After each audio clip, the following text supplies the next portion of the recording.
So in terms of to kind of circle back to the state of where people view alcohol and beer and wine and spirits, I know people are still drinking, obviously. Oh, for sure. I mean, that's definitely not a thing. But do you feel like people are drinking less? Do you see it? Do y'all feel it? Or is that something that they like to put on the news and the headlines? And, it's hard to really put your finger on it, right? Yeah. Because, consumer preferences, sometimes they don't always tell you what they really believe, right? They tell you what you think you want to hear. Right. And so, but my general view on that is that I don't necessarily know that they're drinking less. I think that they're just drinking more types of beverages and in different occasions. Because now it's not just about the alcohol. There's, THC. Yeah. There's hemp. Yeah. There's kava, kratom. There's just so many different things, and sort of the idea that this younger generation is shunning some type of whether it be alcohol or I don't think that's true.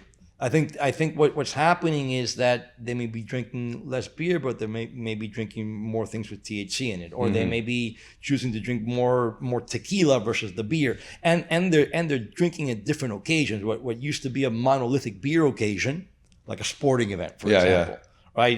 25 years ago, I worked for Budweiser. You couldn't go to a sporting event that wasn't all beer.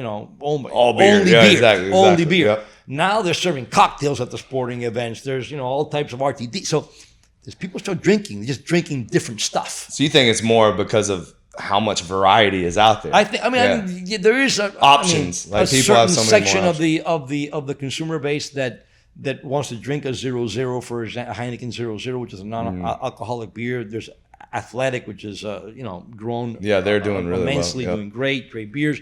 So I think there is, but I think that's more occasion driven. I still think that on a night out with your buddies, you want to have a couple beers, a couple drinks, whatever it is. Nothing wrong with that. You want to take the stress off. Yeah, exactly. Yeah. All right, have you thought about doing a low ABV or a non-alcoholic beer? Yeah, so right now we have a by the way, I was telling your team that we have a brand that we'd love to, get aligned with you on. We use it for a lot of running clubs and triathlons, and it's called Flaca.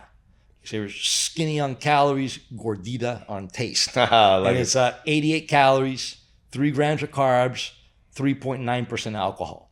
And we make it with this hop called the Citra hop, which imparts like a lemony, zesty taste profile to the beer.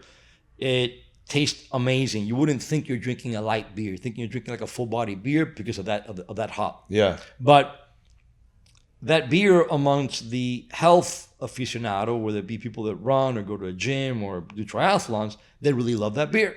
And they love it because it's low alcohol.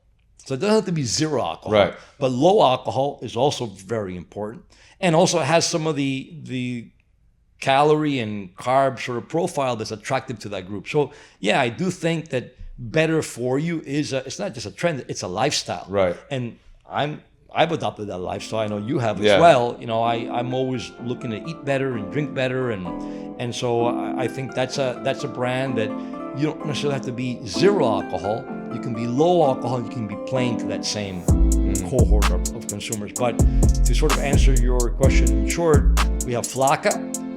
And we are in the process of innovating on a non-alcoholic 0.0 beer for La. Like could be the No Days Off beer. Yeah, maybe just putting it out there. Maybe, yeah. That could be a great, interesting partnership.